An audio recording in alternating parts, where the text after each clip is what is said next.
திரு தனியரசு, பாஜக ஒருங்கிணைந்த அதிமுகவை தான் விரும்புது, கூட்டணி வச்சுக்கிட்டா கூட அதை தான் விரும்புது அப்படின்லாம் இவ்வளவு நாள் விவாதங்கள்ல நம்ம பேசணும். ஆனா திரு இபிஎஸ் உடைய செய்தியாளர் சந்திப்புல ஒருங்கிணைந்த அதிமுகங்கிற பேச்சுக்கே இடமில்லை. ஆனா பாஜக கூட்டணி குறித்து அவர் ஒரு இன்னும் இறுதியான முடிவை அவர் சொல்லல, தேர்தல் நேரத்துல பாத்துக்கலாம் தான் சொல்றாரு.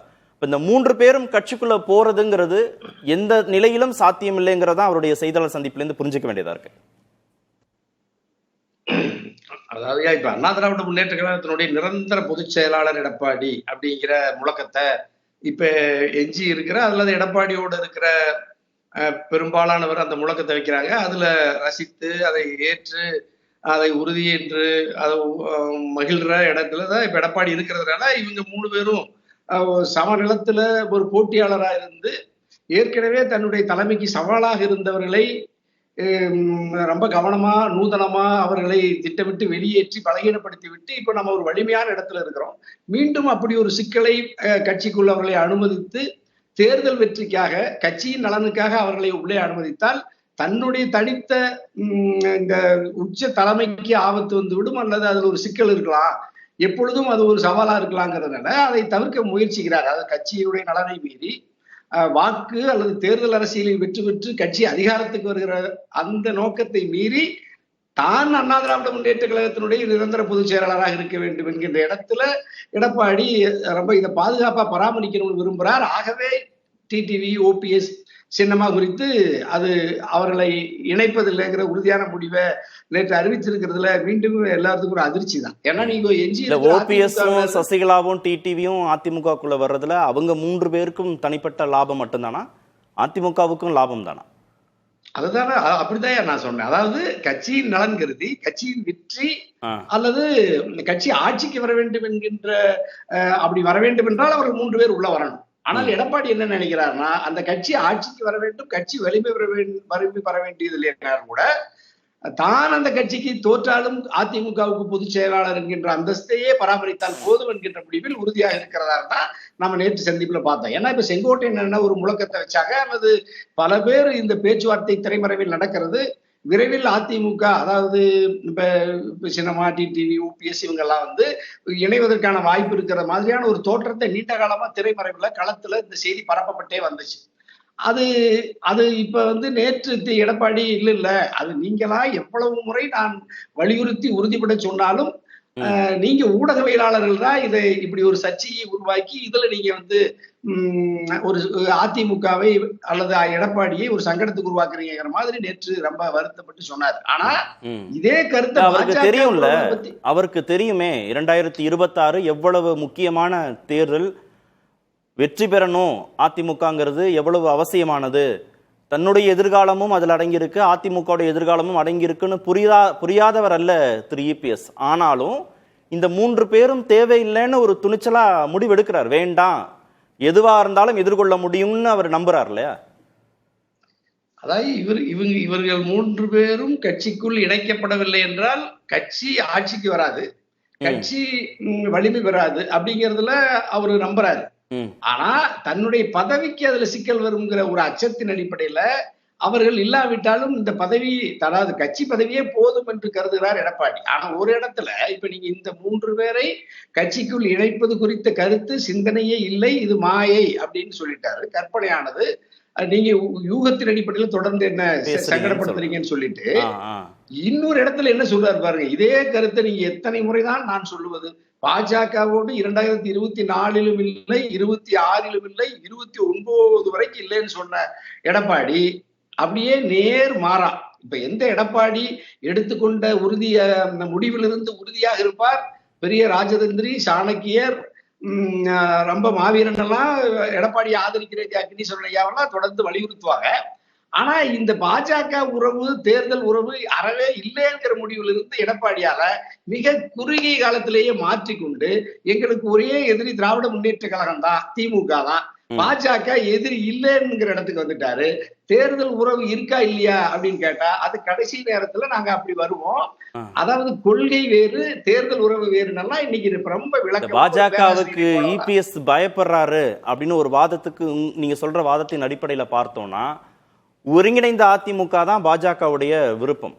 அந்த ஒருங்கிணைந்த அதிமுகவுக்கு இபிஎஸ் ஒத்துக்கொள்ளனா அவர் தலைமையை கூட மாற்றுவதற்கான சூழல்லாம் இருக்கும் அப்படின்லாம் கூட பேசப்பட்டது. இரட்டலை முடக்கப்படும், இல்லை இந்த 3 பேர்ல யாராவது ஒருத்தர் தலைவராக வருவார், திரு செங்கோட்டையன் தலைவராக வருவார்லாம் கடந்த வாரங்கள்ல பேசப்பட்டது. இவ்வளவு தெரிந்த பிறகும் கூட என்ன ஆனாலும் பரவாயில்ல அப்படின்ற இடத்துல தான் அவர் உறுதியா நிக்கிறார், நிலைப்பாடோட இருக்கிறார். பாஜக கூட்டணி குறித்து தேர்தல் நேர உறவுன்னு அவர் சொல்றாரு.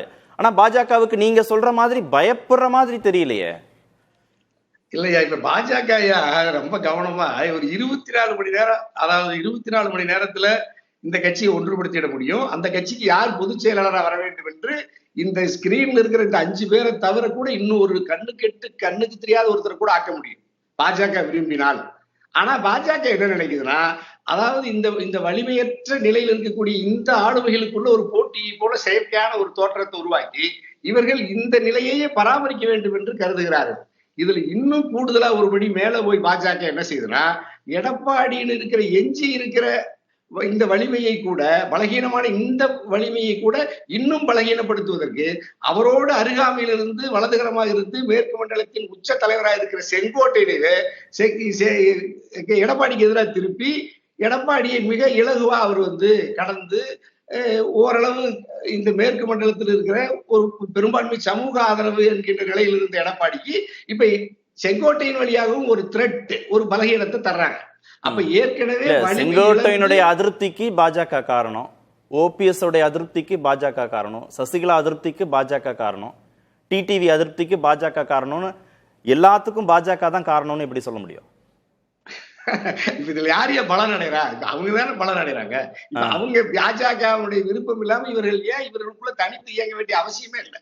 இப்ப இவர்கள் விரும்பினாலும் பாஜக விடாது. இப்ப நீங்க இவர்களே இப்ப சின்னமாவோ டிடிவியோ ஓபிஎஸோ செங்கோட்டையனோ இருந்துக்கட்டும்னு சொன்னா கூட பாஜக விடாதுன்றீங்களா? உறுதியா அதுதான் இப்ப பாஜகவுடைய அனுமதி இல்லாம ஒரு அணுவும் அதிமுகவில் அசையாது. ஒருத்தர் கூட வீட்டு விட்டு கிளம்பவே மாட்டாங்க. அங்க மேல கேட்டுட்டு தான் இவர்கள் யாரோடு யார் பேச வேண்டும், இணைய வேண்டுமா, பிரிய வேண்டுமா, அல்லது இன்னொரு பிரிவை கூட யாராவது உருவாக்கணுமா, நாளைக்கு எஸ்பி வேலுப்படி எடப்பாடிக்கு எதிராக பேச வைக்கணும்னா அங்கிருந்து ஒரு போன் பண்ணி சொன்னா ஒரு பிரஸ் மீட் கொடுத்துருவாரு. அல்லது வேற ஏதாவது தென் மாவட்டத்தில இருந்து ஒருத்தர் பேசணும்னா பேசுறாங்க. அந்த மொத்த கட்சியும் அதிமுக முழு கட்டுப்பாட்டும் பாஜக கையில இருக்கு. இன்னும் சொல்ல போனா சாதாரண நம்முடைய அண்ணாமலை கட்டுப்பாட்டிலேயே இருக்கு. அப்ப நீங்க அண்ணாமலை எப்படி இப்ப என்ன சொன்னார் அன்னைக்கு எடப்பாடி சொன்ன உடனே தேர்தல் உறவுல திமுகவை தவிர எங்களுக்கு எந்த எதிர்ப்பையும் இல்லைன்னு சொன்ன உடனே அண்ணாமலைட்ட கேட்டா, நோட்டாவுக்கு கீழே இருக்கிற தீண்டத்தகவர்கள் சொன்னவர்கள் எல்லாம் இப்பொழுது எங்களிடம் கூட்டணி அமைப்பதற்கு தவம் கிடக்கிறார்கள்னு அதிமுகவை எடப்பாடி தான் சொல்லிட்டு அப்புறம் நான் பேரை சொல்லலன்னு சொல்லிட்டாரு. அப்படின்னா எந்த அளவுக்கு அண்ணாமலையும் பாஜகவும் இந்த அதிமுக எடப்பாடி எல்லாம் எங்களிடம் இப்பொழுது கூட்டணி அமைத்துக் கொள்வதற்கு தவம் இருக்கிறார்கள் என்கிற அளவுக்கு இன்னும் ஒரு மிகப்பெரிய மமதையில பாஜகவினுடைய மாநில தலைவர் அண்ணாமலை இருக்கிற அளவுக்கு தான் பாஜக அதிமுக பலகீனப்பட்டு கிடக்கு. அது எடப்பாடிக்கு தெரிந்து சேலத்தில் அமர்ந்து கொண்டு ஒரு கிளை செயலாளரை போல இன்னும் கிளிப்புள்ள மாதிரி பேசிட்டு இருக்காரு. பாவமா இருக்கு. குறைந்தபட்சம் எல்லாரும் இந்த தேர்தல் எல்லாம் ஒண்ணு சேருவாங்கன்னு எதிர்பார்த்தாங்க. நேற்று எடப்பாடி நாங்கெல்லாம் ஒண்ணு சேர மாட்டோம், நீங்க அதிமுகவில் எல்லாரும் சட்டமன்ற உறுப்பினர் ஆயிரலாம், நாடாளுமன்ற உறுப்பினர் ஆயிரலாம், மக்கள் பிரதிநிதி ஆயிரலாம் எல்லாம் இனிமேல் கனவு காங்காதீங்க. அது கிட்டத்தட்ட என்கிட்ட சொன்னாங்க ஒருத்தர் முக்கியமானவர் நேற்று முதல்காரர் சொல்றாரு, அது நம்ம சொல்றதுக்கே வெளியே இதுதான் இருக்கு. அதாவது தேமுதிக மாதிரி மதிமுக மாதிரி 2026 மேல அதிமுக ஆயிரும்னு சர்வசாதாரணமா மிகப்பெரிய முக்கியமான ஆள் சொல்றாரு. எனக்கே பாவமா இருக்கு. எவ்வளவு பெரிய அதிமுக ஒரு திராவிட பேர் இயக்கம், தந்தை பெரியார் குறித்து, அண்ணா குறித்து, புரட்சி தலைவர் அம்மா, எனக்கு இதுல என்ன கொடுமையாய எடப்பாடி சொல்றார், கொள்கை தாங்க முக்கியம், நிரந்தரமானது. 20% அளவுக்கு வாக்கு வங்கி வச்சிருக்கக்கூடிய ஒரு கட்சி ஒரே தேர்தல்ல 2% குறைவாக தேமுதிக இணையாக வந்துருமா? வாக்கு சதவீதத்தோட வந்துருமா? 26க்கு பிறகு அப்படி ஒரு நிலையை பாஜக அதிமுகவுக்கு தந்துவிடும் என்று சொன்னது பாஜகவினுடைய அதாவது ரொம்ப நெருக்கமா அங்க இருக்கிற முக்கியமான ஒரு கட்சி தலைவர் சொல்றாரு. அப்படின்னா எனக்கு அதை நோக்கி இவர் எடப்பாடி நகர்றாருன்னு எனக்கும் தெரியுது. நான் எடப்பாடி திருந்துவாருன்னு நினைச்சேன், திருந்துற மாதிரி தெரியலையா. இது மிகப்பெரிய ஒரு அதிமுக என்கிற மாபெரும் திராவிட பேர் இயக்கத்தை புரட்சி தலைவி அம்மா உயிரை தந்து உருவாக்கி கட்டி காத்த மகத்தான மக்கள் பேர் இயக்கத்தை திட்டமிட்டு எடப்பாடி சிதைக்கிறார்.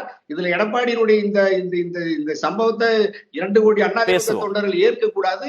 விரைந்து நடவடிக்கை எடுத்து எடப்பாடியை திருத்த வேண்டும். இல்லாவிட்டால் அது மன்னிக்க முடியாத பெரும் குற்றத்தை எடப்பாடி எதிர்காலத்தில் வரலாற்றில் ஏற்க வேண்டியது இருக்கு.